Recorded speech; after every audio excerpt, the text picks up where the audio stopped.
ברשות ראשי הישיבה, רבנים, משפיעים, שלוחים, ובעיקר התמימים שהם בעלי השמחה הגדולה היום. הייתי פה לפני כמה שעות וראיתי את המבחן, ומה אגיד? לא ראינו דברים כאלו. בארצות הברית בוודאי שלא, ואני לא יודע כמה פעמים בארץ גם רואים. יושבים מאות בחורים, מבחנים על מסכת שלם.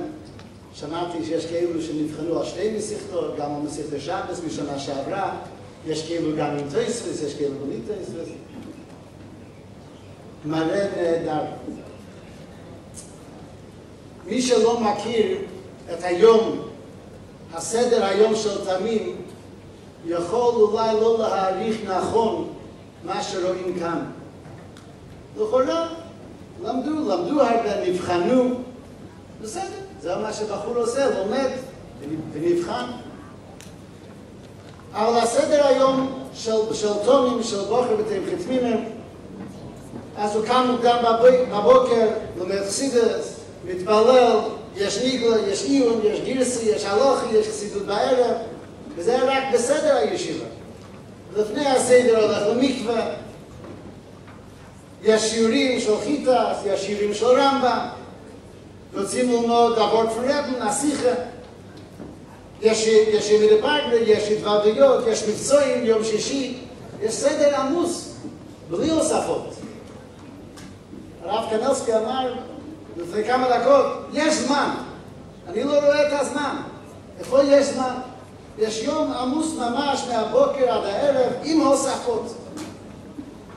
איך נהיה כזה דבר שבנוסף לכל זה הוא מוצא מקום ללמוד, לשנן, להיבחן על 20 דף, 30, 40, 50, 60, 100 דפים גמרא? איפה יש זמן לזה?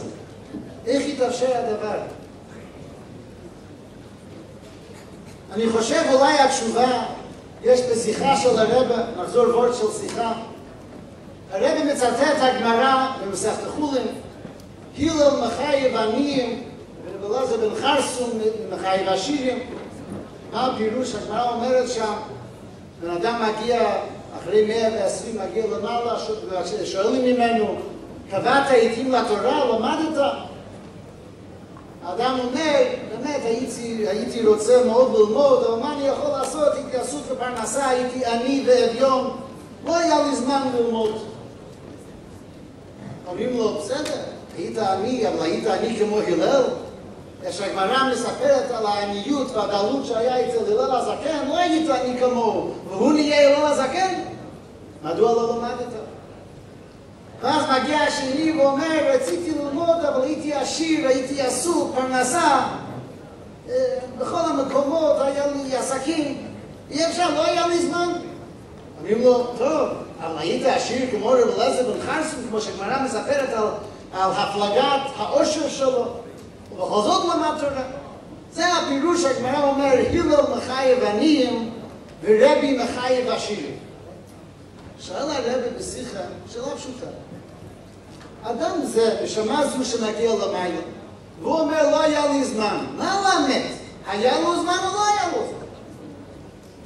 אם באמת היה לו זמן, מדוע צריכים להצליח הלל הזקן ורב אלעזר בן חרסון? היה לו זמן, אומרים לו, דרים נתקינקוב, בגנית, בעצם שנה לא משקרים. מה הפירוש? אלא מה? באמת לא היה לו זמן. אם לא היה לו זמן, מה זה עוזר שהלל הזקן לא היה לו זמן? אבל אדם זה לא היה זמן. אינס רחמנא פטרי, כולם יודעים, לא היה לו זמן. אז מהו הסיפור של הלל ורב אלעזר בן חרסון? הרב שואל. אומר הרב כך, נקודת הדברים. יש שתי דרכים ללמוד תורה. יש מי שלומד מכיוון שיש עליו חיוב. יש חיוב. ולמד את המסר לזבניכם, משנמתם ולנכם וגיסו ויום ובלילה. יש חיוב ללמוד תורה. אם אדם לומד מכיוון שיש עליו חיוב, יש גם מצב של פטור. יש לפעמים אינס רחמנא פטרי, אין לך זמן, באמת לא היה לו זמן. אבל לא כך צריכים ללמוד תורה. תורה צריכים ללמוד מכיוון שרוצים ללמוד. מכיוון שאוהבים ללמוד. מכיוון שיודעים שזהו, כמו שאומר הזקן בביתיים, ייחוד נפלא של ייחוד כמוהו לקר כנמצא כלל. אדם יהודי לומד תורה לא מכיוון שהוא חייב ללמוד, אלא מכיוון שזהו הדבר הכי יקר שיש לכל יהודי. כשאדם לומד מכיוון שרוצה, מכיוון שזה יקר, מכיוון שאוהב את זה, אז אין פטורים. וכשרוצים באמת, יש זמן גם כשאין זמן. אין זמן זה תירוץ לחיוב. אם אני חייב, אבל לא היה לי זמן, אז אני פטור. אבל אם אני עושה דבר לא מכיוון שאני חייב, זה לא הרצון, התענוג, החשק שלי. אז מוצאים זמן במקום שבאמת אין זמן. וככה הרב מתרץ באותו דברה, באמת לאותו אדם לא היה זמן.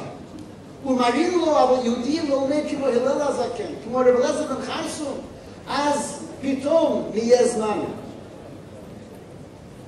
למה הדבר דומה, נגיד, למשל אולי קצת גשמי, אולי אפילו חומרי, למשל אדם אוכל וסיים את הארוחה, כבר אכל דגים, כבר אכל עוף, הוא כבר אכל טוב וסבותו, מביאים עוד אוכל, אין מקום, אכלתי. אבל מביאים את הדבר, קינוח, דבר מאוד מתוק, גשמק עשר, פתאום יש מקום. הגמרא אומר, רב חאיקה לבסומי, רב חאיקה לבסומי, יש מקום. לדבר שאני אוהב יש מקום, לדבר שאני רוצה יש זמן. זהו גם העניין של נתינת מתנה. נותנים מתנה, זה התבטאות של אהבה. אני אוהב את האבא שלי, אני אוהב את הבן שלי, אני נותן לה מתנה. לא דבר שאני חייב לעשות. אני לא רוצה, יש לי חיוב, לכן אני נותן. מתנה זה התבטאות של אהבה. חסידים תמיד רצו ורוצים ליתן מתנה לרב. מה זה מתנה? לעשות מה שאני חייב? זה דבר טוב, דבר יפה, לא מתנה. לא, אני רוצה לקנות מתנה לבן שלי, מתנה כמולדת זה לא נעליים. נעליים זה אחריות שלי לקנות לו נעליים. מתנה זה דבר יפה, דבר גדול, דבר שלא מגיע כאילו. יותר ממה שמחויב. הרב אמר בקשר למולדתו כמה פעמים ביקשו החסידים שרצו לתת מתנה, אומר באיזה מתנה הוא רוצה? תורה. וכשבחור נותן מתנה של תורה, זה לא רק שלמדתי בסדר, אלא שעשיתי דבר גדול, דבר יפה, דבר נפלא, דבר שלא הייתי חושב שאני יכול. זה מתנה של תמים, של בן. זה המבצע תורה, המתנה של בנים. אני רוצה לחלוק איתכם דבר אישי. כשהתקשרו אליי, ביקשו ממני להשתתף במסיבה, חשבתי מיד איזה זכות יש לי להשתתף במסיבה כזו, וחשבתי אולי כך. זה היה בחודש זה לפני 24 שנים, תשנ"א. תשנ"א גם כן 24 שנים למדו מסכת גיטין. אותו מסכת, יש לנו 8 מסכתות בסדרה, אז כל 8 שנים חוזרים, אז לפני 24 שנה למדו גם כן בתשנ"א מסכת גיטין. בחודש מנחם גם היה סיום שנת הלימודים אותו רעיון, והיו אז בארצות הברית, יש כל שנה בערך בחוף אוב, יש ירחיקלו לזכותו של האבא של הרב לוי יצחק, כל הרשוב. אז באותו שנה עשו משהו שנקרא פרס לוי יצחק עבור אלה שיבחנו במסכת גיטין מהישיבות של ארצות הברית. אבל אז לא היה כמו עכשיו 500 בחורים שנבחנו, היה באותו שנה 11 בחורים שנבחנו, ואני הייתי בתוכם. אז היה בחינה גדולה בשבת, היה שם רבנים גדולים שהגיעו לבחון, וביום ראשון לקחו אותנו, את אלו שנבחנו, לרבע, למיימד חלוקת דולרים, כמו שהיה כל יום ראשון באותם שנים. אז הציגו אותנו לפני הרבע, אמרו, דדוסי זה 1,000 בוחרים, זהו 11 בחורים שנבחנו על מסכת גיטין. ואז עברנו כל אחד. הרב נתן לכל אחד מאיתנו דולר נוסף, $2, ואמר, אני אומר כמו שהרב אמר, הרב אמר לכל אחד, איך von der Elf. איך von der Elf. ונתן לנו את הדולר. גם מה-11, גם מה-11, גם מה-11. וכך הוא נתן לכל אחד מאיתנו $2 עם אמרה זו. איך von der Elf. הרבה פעמים יצא לי לחשוב מה הכוונה באותה שאלה, ברכה, איחול, אני לא יודע. איך von der Elf, איך von der Elf, איך von der Elf. מה היה הכוונה? ואני באמת לא יודע. באמת לא יודע מה הכוונה, ואני חושב, לקח. אבל חשבתי היום, וזה אני אסיים. עשיתם דבר מאוד מאוד גדול, באמת גדול, ובאמת מגיע לכל אחד מזל טוב וישר כוח, ודבר נפלא עשיתם. והלוואי שתמשיכו בכך. הלוואי שלא תסתפקו בשנה זו, אלא תמשיכו ותגדלו משנה לשנה ותוסיפו. לפעמים אדם חושב, איפה יש לי הכוח לעשות דברים כאלו גדולים? זה יותר מדי, זה יותר בשבילי, אני לא יכול. אז יש העניין של כוח הרבים. אתה לא עושה את זה לבד. יש הרבה. ורב רצה להגיד לכל אחד מאיתנו, אתה אחד מה-11, אתה לא לבד, לא עשית את זה לבד.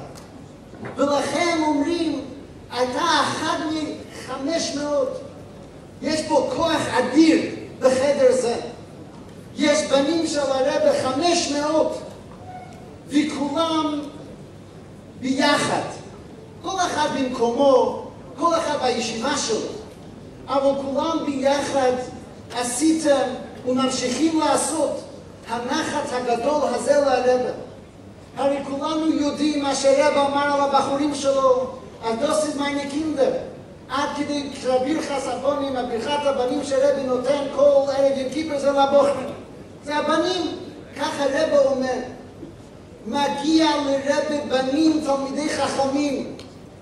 מגיע לרב בנים שהוא יכול להתפאר בהם. מה יסיודה ויספואר? ממה הרב מתפאר? מבחור תלמיד חכם, בחור שיושב ולומד, בחור שבראש שלו יש גימורה, יש חסידס, יש תורה. אז צריכים לזכור, אתה לא לבד, אתה חלק מצבא. אתה חלק מכל הבנים של הרב. ומ-11 נהיה 500. ומ-500 יהיה 1,000. ומ-1,000 יהיה רבבה.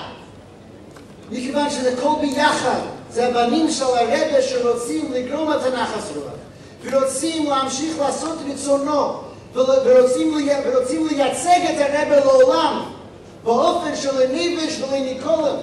שבחור חב"די לא יהיה שום בושה מכל בן ישיבה בכל מקום בעולם. אנחנו הבנים של הרב שלו יושבים ולומדים ויודעים, מייצגים, והרב מתפאר בנו. השם יסבורך ייתן לכל אחד ואחד מאיתנו, וממכם בעיקר, הכוח להמשיך ולהמשיך, לגדול בלימוד בהנהגה חסידית, ובאופן שהרב רוצה, באופן שהרב מבין לימוד, או באופן שהרב מבקש ומביט עלינו ומברך אותנו. וכמו שהרב תמיד היה אומר, מי שיש לו מנה רוצה 200, בוודאי שהרב רוצה 200. הרב רוצה, יש לו מנה פה בחדר, רוצה 200,000 בחורים. ורוצה 10,000 בחורים. בוודאי שיהיה לו, ובקרוב ממש עוד בימים האלו יהופכו יומים אלו לסוסים ולשמחה בזכותכם, ובזכות כל היחסידים וכל התמימים וכל עם ישראל, שבתשעו באב הזה כבר יהיה חג הגאולה, והרב בראשנו, גאולתנו לגאולה אמיתית ושלמה.